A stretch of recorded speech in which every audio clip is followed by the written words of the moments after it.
Hello, friends. Welcome to my live. Oh, I see a lot of people joining in.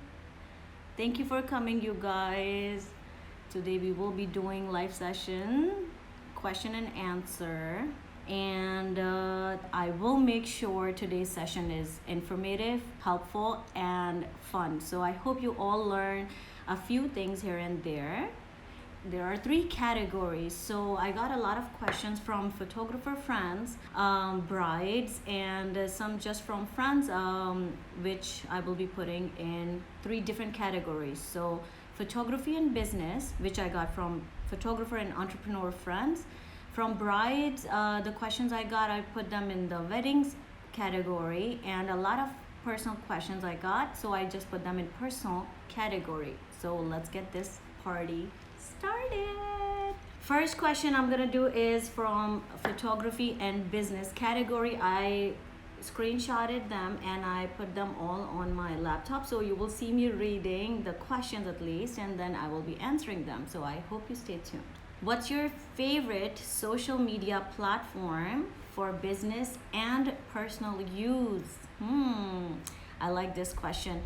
See, although Instagram is my absolute favorite social media platform for both business and personal use, surprisingly, Pinterest is what brings me the most blog traffic. So you will not believe this, that I have 15,700 something followers on Instagram, but only get 4 or 5% of engagement. But on Pinterest, I have 157 followers and I get 19.7 or 8,000 impressions on everything I post there. And that's a platform that brings me the most foot traffic on the blog. So Pinterest for business, absolutely. And YouTube will be the third because I spend way too much time on it. Next question is from the weddings category. What's your advice for brides? Girl, I wrote way too many blog posts for future brides. I will be typing the questions as well as the answers and sharing this on the blog, and I will share my favorite blog. I think it's called Advice for Brides on a Budget. I will link it on the blog. But if you still insist, my favorite advice for the future brides is focus on the marriage more than focus on the wedding day. Okay, general and personal question. What did you study in college? Photography.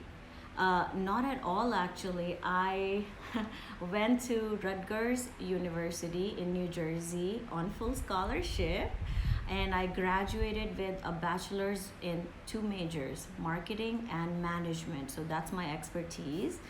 For photography, you can say I went to this University of Google, and I learned the remaining photography with trial and error. So I practiced a lot and taking online classes. So I spent a lot of money in reading too many books, taking too many online classes and courses, and then again, more trial and error makes it more perfect. So totally do that. Now back to another photography and business related question. I got an inquiry for a collaboration from an influencer who isn't catering directly to my target audience. Do you recommend I do the collab? I personally think absolutely. Do the collaboration as long as you're covering your cost. If at any point this job is costing you money and you have to pay from your pocket, I don't suggest you do it. Also feel it in your gut if you feel like you should do this collaboration. Even if you do have to put a little bit from your pocket, think of it as your marketing investment. If that influencer brings you more client, very well, that works out, right? Now another question from a bride. How do I trust wedding vendors, especially decorators and makeup artists that I have not worked with before? Interesting. I highly suggest you ask for recommendations from trusted family, friends. See the vendors' work, shortlist the vendors, and please meet the vendors in person, because Their personality will say a lot about them, whether you can trust them or not. And then last but not least, go with your gut feeling. Like if you click well with them, absolutely hire them. Okay? What's your zodiac sign? I'm a hardcore Leo, if you couldn't tell. I mean, come on, like anyone can tell I'm a hardcore Leo. This question is from an entrepreneur friends. All the weddings are postponed or canceled, and clients are not willing to pay the regular prices for the services acquired. What do I do? Think of this as both an opportunity as well as a test. Seriously, work on things that you have been putting off, like build your website or get on the blogging area, do make your marketing plan, social media plan. All these things you have been putting off, this is the time to work on those. Really prepare yourself and do things, so when the busy season does hit you, you are fully prepared to take in. Because not only when inshallah this corona pandemic is over, not only the people who didn't get married in the past 3-4 months, they will be getting married, as well as all the next few months people will be getting married, so we will all have double the work. So definitely use this time to prepare yourself. I want my wedding day to be perfect. How? She asked it so easily, and I'm gonna make it point to point, but it's not as easy as it sounds to make your wedding day perfect. But let's go. Be exceptionally organized. Definitely plan your wedding timeline, because it's as important as planning for the entire wedding itself. So on whatever is happening on the day of the wedding, you need a timeline for that. What time the photographer is coming, what time the videographer is coming, when your makeup artist will show up, what time she will finish. You need to know all the times, what time the kosher decorator will finish his or her job. You need to know all these times. Absolutely communicate really well with all the wedding vendors, as well as your family and friends, so they know what's going on, you know what's going on, and have fun. Like brides get so caught up in like just making something perfect, or their wedding day perfect. And I really hope inshallah you have the wedding day even better than your dreams. But don't get so caught up that you miss all the fun. So definitely have a lot of fun. How do you get ideas or topics for the blog post? Okay, so everything I share on my blog for photographers category, I get all those ideas from the questions I receive. So all the blogs that I share for photographers are the questions that I receive from them. The blogs I shared for brides to be are generally my observations. I see what brides are struggling with, and then write blog posts around those ideas to help future brides from the headache. So that's how I get blog topics. Other than those two categories, I share lots of weddings that I'm covering, as well as a few personal posts here and there. Photography and business question from a good entrepreneur friend. How do we stay in business during this pandemic? I have nothing to post on Instagram. Very interesting question, you guys. See, now that the restrictions have eased a little bit, I highly suggest you do one of the two things, or even both. Create new content, go out, take photos, or market in different ways. Or number two, reuse your old content.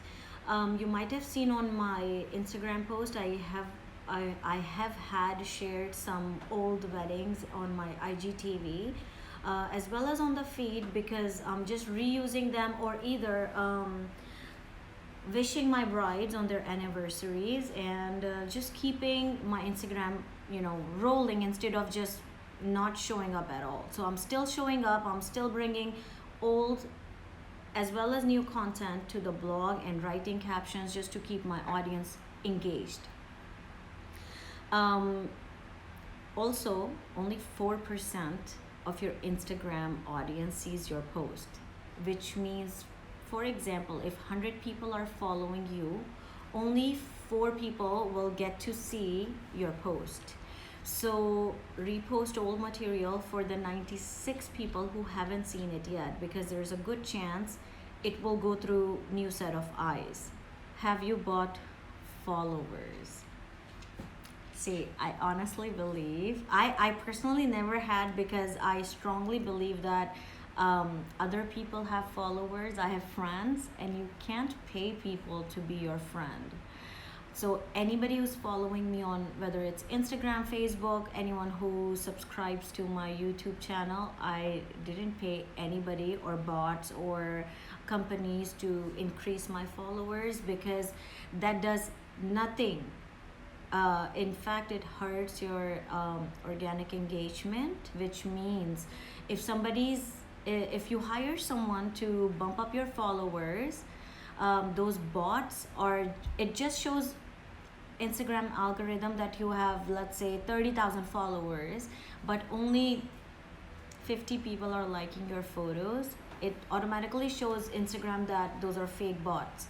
And sooner or later, or every now and then, Instagram, what it does is it just wipes up all the bots. So even if someone or fake accounts follow me, I just block them, because I don't want to hurt my engagement or the organic engagement I get on Instagram.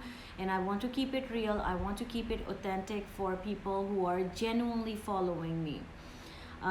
Second, I don't want to fool my brides on just so they can hire me, seeing that I have 40,000 people following me. I don't want that. So I have gained these 15,000 people over the course of, let's say, 6-7 years. They're absolutely real. So I have never paid any bots. I just wanted to humbly thank you to all of you, especially those who sent in questions, who joined this live, and also to those who will be watching this live session later on, and all those people who are sending all these hearts. Thank you, you guys. Thank you for the support. Thank you for always being there. Thank you for following along the journey, and I hope to see you all soon. Take care, you guys. Bye.